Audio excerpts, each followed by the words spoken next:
Newsday continues here on One News Now. I'm Charles Lejano. Isambayan remains unfazed with the recent election survey results that showed presidential daughter Sara Duterte leading the possible presidential candidates. Marian Enriquez now joins us on the line to discuss this further. Good afternoon, Marian. Could you tell us who led today's Isambayan presser? Yes, good afternoon, Charles. Isambayan conveners former Senior Associate Justice Antonio Carpio and former DFA Secretary Albert Delasario led today's media forum. The coalition insisted that they were not discouraged with the results of the latest Asia survey on possible election candidates, even if the Duterte tandem came out on top. Justice Carpio explained that during the past presidential elections, since the time of President Fidel Ramos, all those leading the early surveys lost and have never won. That's why they believe that current surveys do not reflect the actual results of the election. Carpio added that the only polls conducted sometime in March will be reflective of election results because everything is fluid right now. As for the coalition's nominees for presidential votes, Justice Carpio said that they have not closed their nomination yet. Anyone can come back, even Manila Mayor Isko Moreno, Batangas Representative Vilma Santos, and Senator Grace Poe. Carpio claimed that these candidates may be afraid of the relentless bashing they would receive from admin trolls if they come out now. He predicted that they would probably make their decision sometime in September, a month before the filing of candidacy. Justice Carpio also enumerated steps on how the Philippines can still assert its sovereign rights in the West Philippine Sea. First, Carpio said that the government must rescind the authority given by President Duterte that allows Chinese to fish in our waters. Second is to declare that China is not in possession of the West Philippine Sea so that the service contractors can resume their work in the area.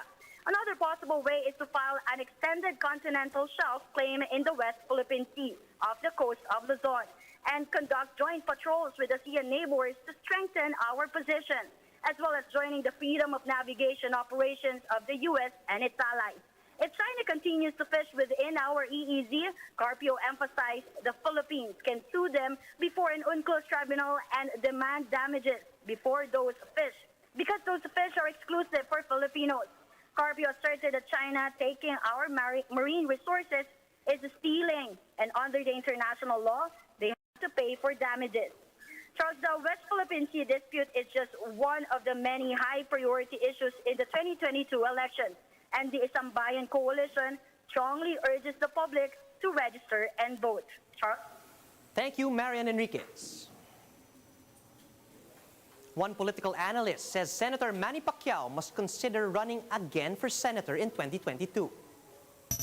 On 1PH's Sa Totoo Lang, Dindo Manhit says Pacquiao might have a higher chance of being elected as senator in the 2022 polls based on recent election surveys. But Manhit says Pacquiao could still run for president if he believes he can outperform Davao City Mayor Sara Duterte if she also decides to vie for the post. Magandang pag-isipan din ni Senator Pacquiao na talagang ilaban niya to kung naniniwala siyang meron siyang maipapakita mas maganda kay Mayor Sara, or kung hindi naman, yun nga, nandiyan ang pagiging senador. Pwedeng siya ay tumakbo bilang independent. The expert also reiterated that President Duterte's popularity and confidence ratings do not automatically rub off on the presidential daughter. This citing the 28% hypothetical votes obtained by Sara in the latest Pulse Asia survey. Pero maganda tingnan ng survey natin, 28% si Mayor Sara. Kala ko ba 88% approval rating si Pangulo? Yon. Ibig sabihin, hindi lahat pumupunta kay Sara. Davao City Mayor Sara Duterte visited her friend, Zamboanga City Mayor Beng Climaco.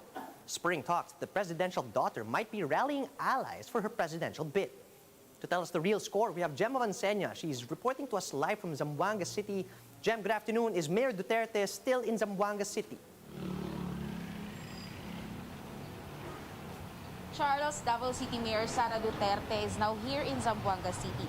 But according to hukbong ng pagbabago President Governor Claudia Bautista, her trip has nothing to do with politics. Bautista and Duterte also refused to comment on the recent survey showing Mayor Sara as the leading candidate for the presidency. But the HNP president admits that they were overwhelmed with the number of political parties conveying their support for Mayor Sara in case she decides to run for the country's top post. Meanwhile, after the signing of a sisterhood agreement between the LGUs of Davao City and Zamboanga City, the presidential daughter went to Zamboanga City Medical Center to visit the wounded soldiers who survived the C-130 plane crash in Patipol, Sulu. Duterte said she wanted to personally send Davao City's get well soon wishes to the wounded soldiers. Charles, Davao City LGU also turned over 2 RT-PCR machine, one for the Zamboanga City LGU and another one for Zamboanga City Medical Center. According to Mayor Ben Climaco, this is a huge help for the city in addressing the COVID-19 pandemic. Charles? Thank you, Gemma Vansenia, reporting live from Zamboanga City.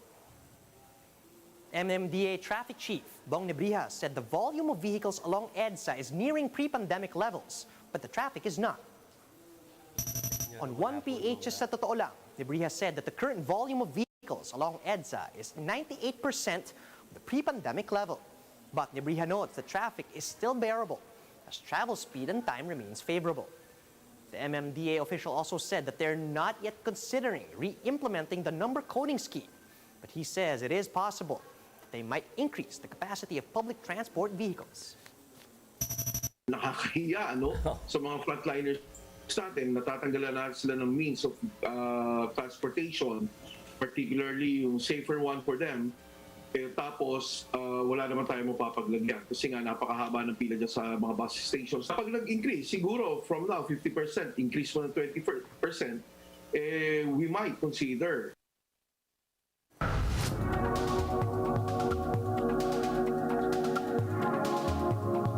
Netflix shares rose after the streaming giant announced that it is venturing into video games, its first big move beyond TV shows and films. Watch the full report from Bloomberg Daybreak Asia. How big of a deal is this? Will people be watching TV and be like, we're bored, let's turn to games? Potentially a very big deal. This is starting as a test. They're going to roll out, I think, a few games on the service in the next 12 months. They just hired an executive from Facebook who also previously worked at the gaming company Electronic Arts to take charge of game development at the company. Netflix executives, have made pretty clear in the past couple of years that they see gaming as a threat for attention and entertainment time. They've cited the game Fortnite as a competitive threat, and I think they're trying to see if there's a way for them to put gaming into the service, both to attract additional customers and, to your point, if you are watching something and then you want to play a game, or you're playing a game and then you want to watch something, you can do it all within the app. I think a lot of people are thinking, this would have been great if they'd done this before the COVID lockdowns globally, right? But how are they planning to potentially to monetize this? Because we're hearing for now that they won't be charging extra on top of the subscription fee. Yeah, in the immediate, the plan is to treat games like another genre. You get stand-up comedies or musicals or dramas as part of your service, and that's what it's going to be, especially when they're starting with just a couple of games. I think longer term, of course, Netflix likes to roll out price increases every couple of years in most parts of the world. I think you'll see that continue. And if they need to invest enough in gaming, making games is incredibly expensive. I think you could see more substantial price increases, but it's way too soon, I think, to look at that. It depends on how much success and how much they end up funding these games. It remains an open question how much of this is going to be them sort of licensing their titles to other people to make games, how much they're doing it in-house. And they've already experimented a little bit, with the choose your own adventure format. And so I'll be curious to see if they continue to do that in conjunction with also making traditional games. And those are the top stories at this hour. Join us later at 2 p.m. as we continue to monitor the day's biggest stories. You can also catch One News on Signal Play. Register for a free account at www.signalplay.com so you can stream One News live anytime, anywhere. I'm Charles Lejano. Mask on, wash hands, and stay safe, Philippines. We are One News.